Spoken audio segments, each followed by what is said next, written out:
Now you are watching New Eden Revival Online Church. கிறிஸ்துக்குள் அன்பானவர்களே, நம் ஆண்டவராகிய இயேசு கிறிஸ்து நாமத்தில் உங்கள் அனைவரும் சந்திப்பதில் நான் பெரும் மகிழ்ச்சி அடைகிறேன். இன்றைக்கான தினவசனம் 2 கொரிந்தியர் 2ஆம் அதிகாரம் 7ஆம் இறைவசனம். ஆதலால் அவன் அதிக துக்கத்தில் அமிழ்ந்து போகாதபடிக்கு நீங்கள் அவனுக்கு மன்னித்து ஆறுதல் செய்ய வேண்டும். கர்த்தருக்கு மகிமை உண்டாதாக. இன்றைக்கு இந்த தினவசனம் மூலியமாக ஆண்டவர் சபையில் இருக்கும் விசுவாசிகள் தவறு செய்யும்போது அந்த விசுவாசியானவர் அந்த தவறை உணர்ந்து அவருக்கு மன்னிப்பை நாம் அருள வேண்டும் என்று ஆண்டவர் அநேக திருச்சபைகளுக்கு இன்றைக்கு அறிவுரை சொல்லுகிறார். மன்னிப்பு என்பது கிறிஸ்துவின் குணம். இதை ஆங்கிலத்திலே த ஸ்பிரிட் ஆஃப் ஃபர்கிவ்னஸ். தவறை விட மனம் திரும்புதல் மிக முக்கியமானது. ஒரு நபர் தவறு செய்யும்போது கண்டிப்பது எவ்வளவு முக்கியமோ அதை விட அவர் மனம் மாறும்போது மன்னிப்பது அதை விடவும் முக்கியம். அதாவது எப்படிப்பட்ட ஒரு மன்னிப்பு? நிபந்தனையற்ற மன்னிப்பு. கிறிஸ்து நம்மை மன்னித்தது போல நாமும் மற்றவர்களின் தவறுகளை மனப்பூர்வமாக மன்னிக்க பழக வேண்டும். இதற்கு முன்பதாக கூட நாம் தினவசனத்திலே விசுவாசிகள் தவறு செய்யும்போது சபை போதகர் நியாயம் தீர்க்கிறார் என்று சொல்லியிருந்தோம். ஆனால் இங்கு ஆண்டவர் அப்படி தவறு செய்யும் விசுவாசியை எப்படியாக அவர்களை மறுபடியுமாக இந்த தவறை உணர வைத்து மன்னிப்பை நாம் அருளி மறுபடியுமாக அவர் தன்னுடைய ஆன்மீக வாழ்க்கையிலே எந்த ஒரு தடை இல்லாமல் வாழ்வது எப்படி என்பதுதான் ஆண்டவர் இந்த தினவசனத்து மூலியமாக நம் அனைவருக்கும் ஆலோசனை தருகிறார். கிறிஸ்துக்குள் பிரியமானவர்களே, ஆறுதல் அளிக்கும் கைகளாக நாம் இருக்க வேண்டும். இதை ஆங்கிலத்திலே கம்ஃபோர்ட்டிங் த புரோக்கன் ஹார்ட்டட். காயங்களை ஆற்ற வேண்டும். தவறு செய்த நபர் ஏற்கனவே குற்ற உணர்ச்சியாலும் துக்கத்தாலும் உடைந்திருப்பார். அந்த நேரத்தில் சபை மற்றும் விசுவாசிகளின் கடமை அவர்களை மேலும் காயப்படுத்துவதல்ல, மாறாக அவர்களுக்கு ஆறுதல் அளிப்பதே முக்கியமானது. அவர்களை அன்பினால் தேற்ற வேண்டும். வார்த்தைகளினாலும் ஜெபத்தினாலும் அவர்களை தேற்றி அவர்கள் மீண்டும் எழுந்து நிற்க உதவ வேண்டும். அனைவரும் தவறு செய்யும் இயல்பிலே தான் நாம் இருக்கிறோம். அதனால் மற்றவர்களுடைய தவறுகளை அவர்கள் எந்த சூழலில் அதை செய்தார்கள் என்று புரிந்து கொள்ள வேண்டும். இன்றைக்கு அநேகர் தவறு செய்கிறான் என்று குற்றப்படுத்த தான் தெரிகிறதே தவிர அவர் எந்த சூழலில் அந்த தவறை செய்தார் என்று யாரும் புரிந்து கொள்வதில்லை. கிறிஸ்துக்குள் பிரியமானவர்களே, நம் சபைக்கு வரும் அன்பு சகோதர சகோதரிகளோடு நீங்கள் ஒருவேளை மாற்று கருத்துக்கள் ஏற்பட்டால் அவர்கள் பார்வையிலிருந்து அவர்களுடைய பார்வையிலிருந்து நாம் சிந்திக்க வேண்டும், விவேகமாக சிந்திக்க வேண்டும் என்று இங்கு ஆண்டவர் சொல்லுகிறார்.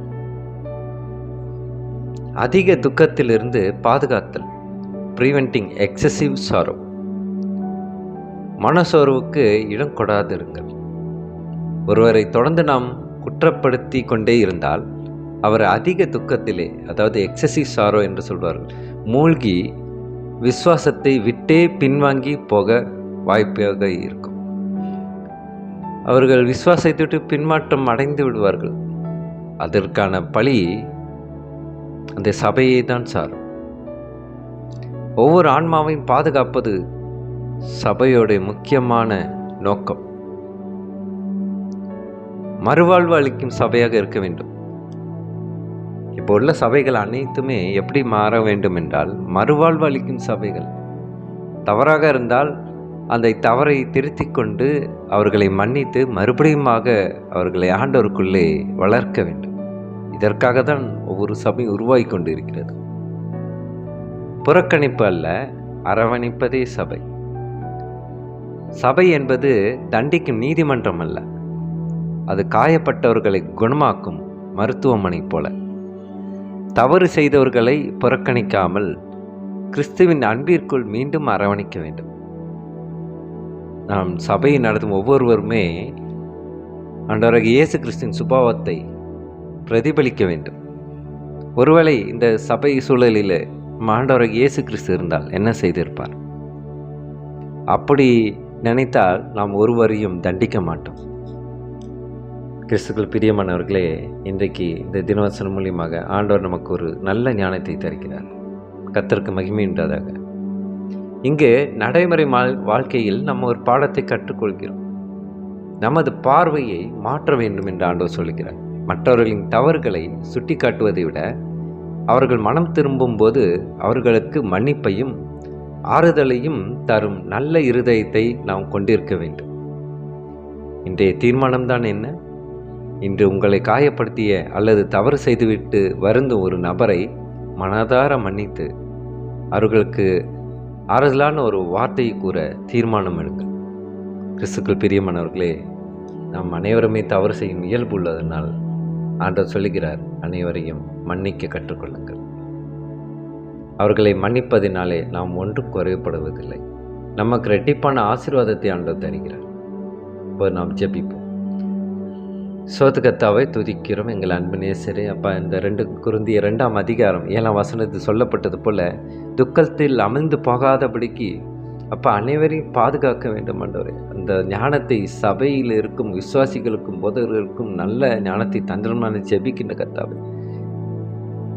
அப்பா, நீங்கள் அவனுக்கு மன்னித்து ஆறுதல் செய்யுங்கள் என்று நீ சொன்னீரே. அப்பா, அநேக பேரையும் மன்னிப்பதிலே நாங்கள் மனமுள்ளவர்களாக மாற தேவ கிருபை செய்ய மாட்டோம். மறுபடியுமாக நீர் எங்களுக்கு இந்த தினவசனத்தை கொடுத்திருக்கிறீர் ஆண்டவர். அப்பா, நியாய தீர்ப்பதற்கு அது நீதிமன்றம் அல்ல, இந்த நியாய தீர்ப்புக்கு சொந்தக்காரன் நான் தான் என்று நீர் வெளிப்படுத்துகிறீர் ஆண்டவர். கர்த்தாவை துதிக்கிறோம். எங்கள் அன்பு சகோதர சகோதரிகளை ஜெபிக்கின்ற கர்த்தாவை, உம்முடைய ஆழமான சத்தியத்தின் ஞானத்தை அவர்கள் பெற்றுக்கொள்ள தகுதி உள்ளவர்களாக மாற்றும் ஆண்டவர். கர்த்தாவை துதிக்கிறோம். இயேசு மூலமா ஜெபிக்கின்றோம் நல்ல பிதாவே. ஆமீன், ஆமீன்.